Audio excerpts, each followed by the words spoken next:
English মিডিয়ামের ছাত্র, আইএসডির ছাত্র, যে কোনোদিন রাজনীতির আশেপাশেও যায়নি, কোনোদিন তার বাবা মা যেতেও দেয়নি, সেও সেদিন বাবাকে ধাক্কা মেরে, মাকে ধাক্কা মেরে সে বেরিয়ে গেছে রাস্তায়। বাচ্চা ছেলে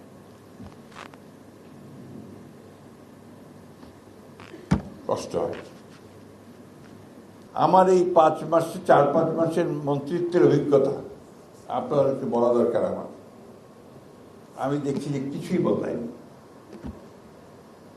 একইভাবে আপনার যারা ঘুষ খেত তারা ঘুষ খাওয়ার ফন্দি বিক্রি করছে, একইভাবে যারা আটকে দিত ভালো একটা কাজকে আটকে দিচ্ছে, একইভাবে ওই যে আমি বললাম যে আপনার ভোল পাল্টাচ্ছে, পাল্টে দিয়ে চলে আসছে। এখন আপনার দেহে বিকাম হরিয়ার দেন দ্য পোপ। ওরাই এখন অনেক বেশি আপনার জুলাই যোদ্ধা হয়ে গেছে।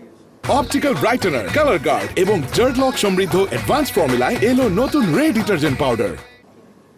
এই কথাগুলো আক্ষেপে বলছি এই জন্য যে আমার বয়স অনেক। আমি তো সত্যিকার অর্থে এবার পরিবর্তনটা দেখতে চেয়েছিলাম, যে এখন পর্যন্ত সেটা আমি দেখছি না আমাদের মধ্যে। কিন্তু আশাবাদী হয়ে এই কারণেই যে আমি পরিবর্তন দেখছি একজন মানুষের মধ্যে, সেটা তারেক রহমান সাহেব। তিনি চেষ্টা করছেন, তিনি নতুন নতুন নজির স্থাপন করছেন, এবং সেই নজিরকে যদি আমরা সামনে নিয়ে যাই সবাই মিলে, তাহলে আমার মনে হয় যে হয়তো পরিবর্তনটা হবে। We must all give him support.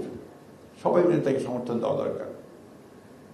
এই যে ধরেন উনি বলছেন যে পরিষ্কার করো, বাচ্চাদের বলছেন যে তোমরা কেউ কিছু ফেলতে গেলে ওকে আটকাবে, বলবো যে বিনে ফেলে।